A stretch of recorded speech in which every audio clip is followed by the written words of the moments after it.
and a tie to show for their 2 starts. Saskatchewan now 1-1. Let's join Scott Oak. Don, the winning head coach tonight, Wally Buono of the Calgary Stampeders. Congratulazioni. You get the drift? Grazie assai. Means thanks a lot. I know somebody told me how to say it, and I'm sure I butchered it. I apologize for that, but I do mean congratulations, and I want you to tell me, first of all, what is Wally Ball? We've been talking about it tonight. Well, it's volleyball. Play hard, have fun, enjoy yourself, and don't worry about making a mistake. Just make it hard. Seemed to work tonight. Oh, definitely. We've had 4 good games, and we've had some breaks go against us in games that we didn't win. But tonight the guys stuck to it. They played hard, and we were happy to come out with the win. No reservations about starting Terrence Jones at quarterback tonight? No, definitely not. I've always said that we have 2 starting quarterbacks, and I've preached to them on the fact that whoever's got that hot hand is going to get it done. Terrence has been as equally as effective as Danny in the games that we played, and the Stampeders are fortunate to have those 2. All right, from the coach's perspective, we want to have a look on the winning play by the Calgary Stampeders, and this was you on the sidelines witnessing Terrence Jones scampering 44 yards for the winning points in this game. And I want to ask you, who called the play? Well, John Huffnagel calls most of the plays. He's our offensive coordinator, and I have a lot of confidence in him. And he's our offensive man, and we talk philosophy during the week, but when the game starts, it's his show. We didn't see you jump up and down or anything there, and you're supposed to as the head coach.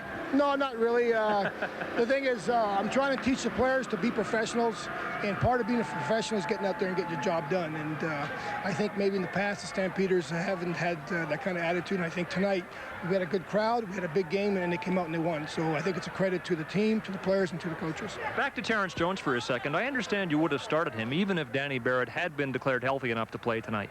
Definitely. Terrence was so sharp during the week that I'd have been a fool not to start him. He had a good grasp of what was going on, and Terrence got a lot of confidence in himself. And I think the people of Calgary, I think the CFL has seen the true Terrence Jones. He knows what's going on now, and he's not a young man out of the South that's not familiar with the surroundings. He knows exactly what he's doing out there, and as you saw, he's a great athlete and does great things. Took him a while to adjust to the CFL, and I guess that in a way is a credit to the Canadian game, but obviously he's caught on. Definitely. Again, it's tough for these young men. They come from different environments and different backgrounds, and all of a sudden they're supposed to come to a new country, a new environment, and the whole weight of the world is put on them, and they're expected to perform. I think people sometimes have to understand that these men are only 22 years old, and this is the first time for them to be professionals, to play against great athletes, and it's tough. Well, Wally, I don't want to keep you from your team any longer. I know you're dying to get in there and speak to them and enjoy the post-game celebration. Thanks for your time. We appreciate it. Let's go back upstairs to Don. Thank you very much. Well, the Calgary Stampeders doing much of the things that Wally Buono told us yesterday he thought they would be able to do in tonight's game. He exuded a fair bit of confidence yesterday. He had a lot of confidence, as did John Huffnagel. When we talked offense, Huffnagel explained what they were going to try to do. We talked defense, and Buono, as you said, being more associated with the defensive side of the ball, he said what they were going to do. I think they accomplished, both of them, got the things across to those players they wanted done. The big thing was they walk out of here with 2 points, and that's big anytime. And they have a return match next Friday night at Taylor Field in Regina. Edmonton leading the West with 4 points. Calgary now 1-0-1 for 3. Saskatchewan at 1-1, and the BC Lions still looking for their first win after getting a tie last week.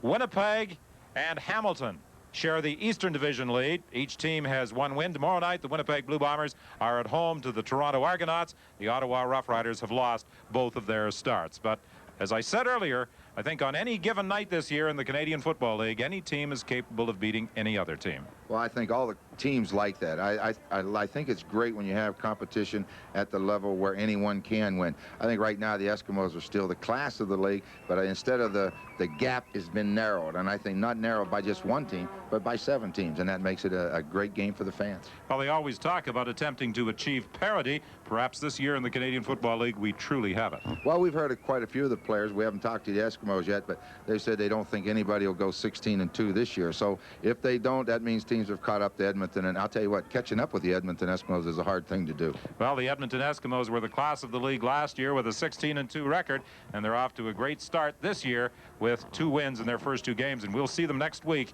in Ottawa. Let's rejoin Scott.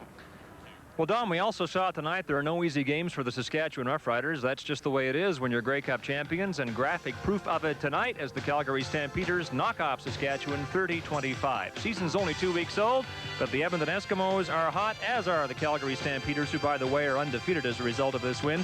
And the Eskimos 2-0. They're in Ottawa 1 week tonight. We'll have the telecast on the CFL on CBC. And don't forget, a big weekend on Sports Week.